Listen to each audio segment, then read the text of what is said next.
සුබම සුබ දවසක් වෙන්න කියලා මම මුලින්ම ප්‍රාර්ථනා කරනවා. අද මං විශේෂ ගමනක් යන හින්දා පාන්දර 5ට නැගිටලා උයලා පිහලා ඉවර වෙලා රෙදි ටික එහෙම දැන් ලෑස්ති කරගන්නේ. අද මං ඉතින් අපේ ගෙදර යනවනේ. ඊයේ හවස රෙදි ටික ලෑස්ති කරගන්නම් කියලා හිටියට මට වැඩ ගොඩක් තිබ්බ හින්දා ඒක කරගන්න බැරි වුණා. ඊට පස්සේ ඉතින් උදේම තමයි ඒ ටිකත් කරගන්න උනේ මට. පැපොල් ගහේ හැදුණු පළවෙනි ගෙඩි දෙක තමයි අරන් යන්න කඩාගත්තේ ඊයේ හවස මම. කොච්චර වෙලාසනින් අපි නැගිටත් අපිට ඉතින් වැඩ ටික ඉවර කරලා ලෑස්ති වෙන්න සෑහෙන වෙලාවක් යනවනේ. කොහොම හරි ඉතින් ගෙදරින් එළියට පිටත් වෙන්න උනේ 7:00ට විතර. මොනවා වුණත් ඉතින් චූටි බ්‍රෝනයි දාලා යද්දි චුට්ටක් දුක හිතුණා. ඉතින් දවස් 5කට විතර මං ආයේ ගෙදර එන්නේ නෑනේ. මේ දවස් ටිකේ අයියත් ගෙදර තනියමනේ. කමන්නේ ඉතින් හැමදාම මම ගෙදර ඉන්නවනේ.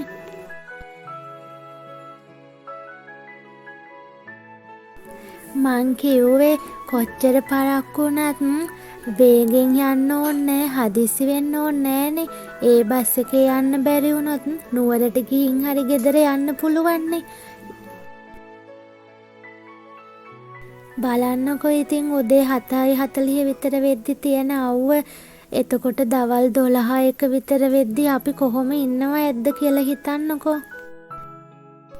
ඉක්මනට ඇවිල්ලා ATM එක ගාව නතර කරේ සල්ලි ගන්නනේ. අයියා මාව බස් එකට දාලා එයා ගියා. මං ඉතින් කඩසෝරු මොනවා හරි අරගෙන ඇවිත් ඉඳගෙන හිටියේ. ඉතින් දැන් ආයේ සෑහෙන දුරක් යන්න ඕනේනේ. කඩසෝරු මොනවා හරි ගත්තේ නැත්තම් එක්ක නිදිමත හැතෙනවා, නැත්තම් බඩගිනි වැඩි වෙනවනේ.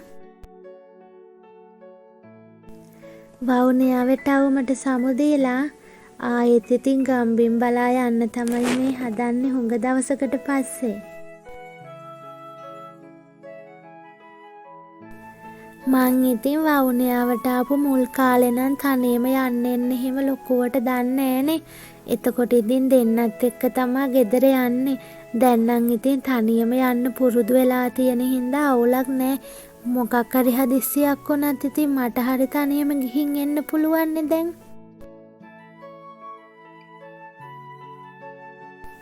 අද තිබ්බ ලොකුම කේස් එක තමා මට බස් එකේ අයින සීට් එකක් හම්බුන්නේ නෑනේ. මැද සීට් එක තමයි ඉඳගෙන යන්න උනේ. වවුනියාවේ ඉඳන් සෑහෙන දුරක් පහු කරගෙන එද්දී මිහින්තලේ කටුසෑය හම්බෙනවනේ. වෙනදා බයික් එකේ යද්දී නම් අනිවාර්යෙන් කටුසෑයට වැඳලා තමයි යන්නේ. අද නම් ඉතින් බස් එකේ යන හින්දා ඒව මොකුත් කරන්න බෑනේ.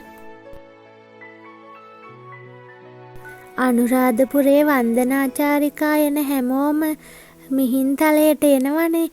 ඒ හැමෝම ඉතින් කටුසෑය වැඳ පුදාගෙන තමයි යන්නේ. අපිත් ඉතින් මිහින්තලේ චෛත්‍ය වඳින්න යන දවසට කටුසෑයට ඉතින් අනිවාර්යෙන් වඳින්න යනවනේ. මම බස් එකේ එද්දි කල්පනා කර හිටියේ බලන්නකො පරිසරයේ තියෙන දුඹුරු පාට ගතිය. වෙනදා නම් ඉතින් වැස්සක් එහෙම ගියා නම් කොළ පාටට ලස්සනට තියෙනවනේ. දැන් නම් ඉතින් එහෙම නෑනේ. බස් එකේදී කන්න ගත්තු ඒවත් කාලා ඉවර වෙලා සෑහෙන ලොකු නින්දක් දාලා ඉවර වෙලා තමා නැගිට්ටේ. බලන්නකො මගේ මූණේ හැටි. නිදිමත ගතිය සෑහෙන්න ලොකුවට පේනවනේ. ඔන්න ඕක තමා කේස් එක. බස් එකේ යද්දී නින්ද යනවා කියන්නේ ඉතින් සාමාන්‍ය දෙයක්නේ. පැය 5ක විතර දුර ගමනක් කියන්නේ සෑහෙන ලොකු නින්දක් නිදාගන්න පුළුවන්නේ. මං කොහොමත් බස් එකේ නිදාගන්නේ මන් ළඟ ගෑනු කෙනෙක් හිටියොත් විතරයි. නැත්තම් මං කවදාවත් බස් එකේ නිදාගෙන එන්නේ නෑ. මේ හරියේ ඇලක් තිබ්බා.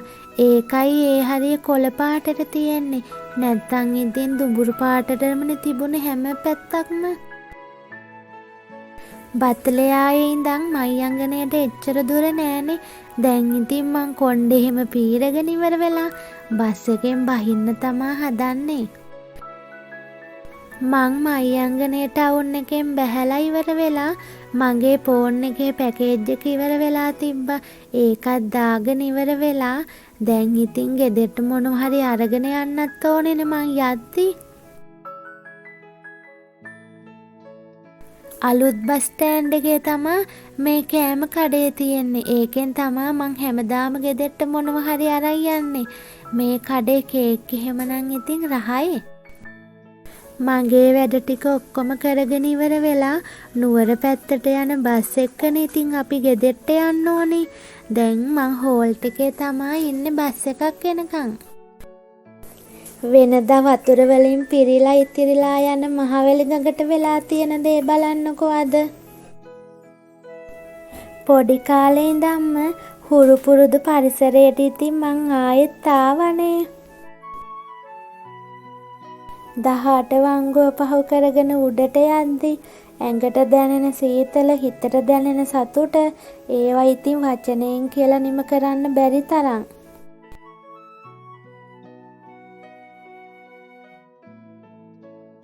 මේ පාරවල් දිගේ කොච්චරනම් යන්නේ නැද්ද අපි ඒ කාලේ. දැන් ඉතින් යන්න බැරි වුණාට. අපි ඉස්සර පොය දවසට අම්මයි නංගි මමයි මයංගනේ පන්සල වඳින්න යනවනේ. මට ඉතින් ඒකත් දැන් මතක් වුණා. මන්නම් ආස අපේ ගමට පායනවට වැඩිය වහිනවට. එතකොට ලස්සනයිනේ. මීදුන් එහෙම ගලලා කොච්චරවත් වහිනවා. සීතලම සීතලයි. ඒ කාලෙට තමයි මන්නම් ගොඩක්ම ආස. වෙනදට වැඩිය කලින් අද 18 වංගුව ඉක්මනටම ආවා කියලා මට හිතුණා. තැම්මිට යන හන්දියෙන් බැහැලා අප්පච්චි ආවනේ මං එක්කයි යන්න. දැන් ඉතින් අපි දෙන්නත් එක්කම ගෙදර යන ගමන් මගේ මූණේ තියෙන මහන්සි පාට බලන්නකෝ. ඉක්මනටම ගෙදර ගිහින් බත් ටිකක් කනකන් තමයි හදිස්සියෙන් යන්නේ. ඒ වගේ දැන් නම් බඩගිනි මට. මට යන්න වෙන්නේ දැන් ගෙදර නෙමෙයි මාමලාගේ ගෙදර තමයි යන්න වෙන්නේ. එහෙ තමයි අද අම්මයි අප්පච්චි උදේ ඉඳන් ඉඳලා තියෙන්නේ. නැන්ද හදලා තියෙන්නේ. තලප හැඳි ගාලා පරිප්පු හොද්දක් හදලා තිබ්බා. අපේ අත්තම්ම හිටිය කාලේ හැමදාම වගේ කුරහන් තලප හැදුවනේ. මං ඉතින් හුඟ කාලෙකට පස්සේ තමයි කුරහන් තලප කෑවේ අද. ටිකක් වෙලා මහන්සි එහෙම ඇරලා අම්මයි මායි යන්නේ අද නම් පිහිල්ලෙන් නාන්න.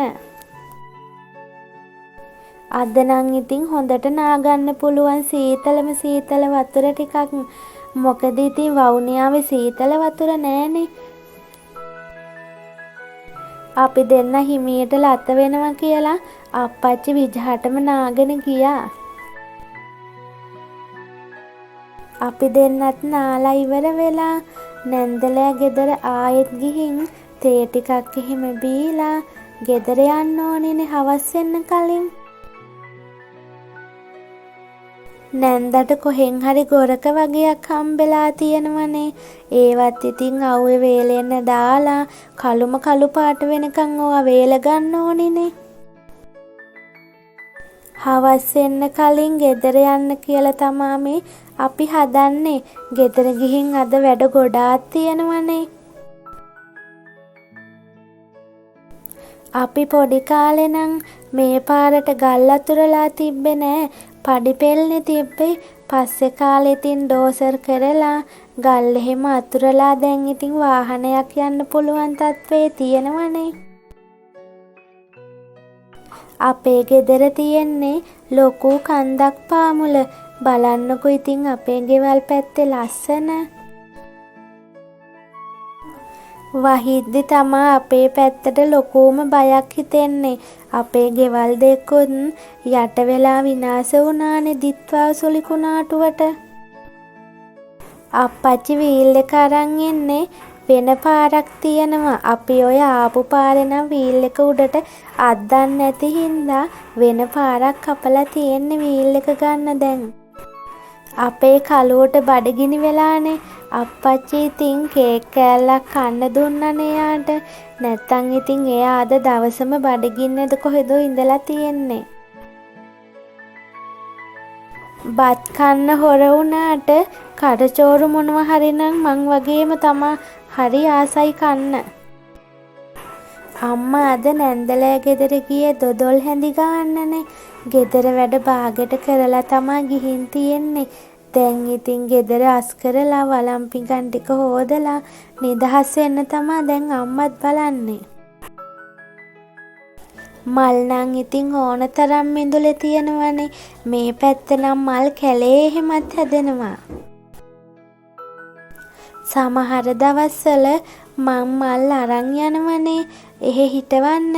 අවුව වැඩ හින්දාද කොහෙදෝ ඒ පැත්ත නම් මේ හැදෙන මල් හැදෙන්නේ නෑ. දැන් නම් ඉක්මනට රෑ බෝ වේගෙන එනවා වගේ දැනෙනවා. අප්පච්චි ගියානේ නංගිව එක්කන් එන්න. දැන් ඉතින් අම්මයි මමයි විතරයි ගෙදර ඉන්නේ. වෙලාසනින් උයලා ඉවර වෙලා අපි ඉතින් ඇඳුම් ටික එහෙම ලෑස්ති කරගන්න ඕනේ. හෙට අපි විශේෂ ගමනක් යනවනේ. ඒක ඉතින් ඇයි යන්නේ මොකටද යන්නේ කියලා ඔයාලට ජනවාරි මාසේ අවසානෙට මං කියන්නම්කෝ. හෙට නම් යන්නේ අපි 3 දෙනා විතරයි. නංගි හෙට යන්නේ නෑනේ. එයා එන්නේ පහුවෙලා. මේක තමා මං පොඩි කාලේ ඉඳන්ම හිටිය ගෙදර. බලන්නකෝ ඉතින් ලස්සන. අදට මගේ කතාව ඉවරයි. ඊළඟ වීඩියෝ එකෙන් ඉතිරි කොටස අරන් එන්නම්කෝ. පරිස්සමින් ඉන්න එතකන්.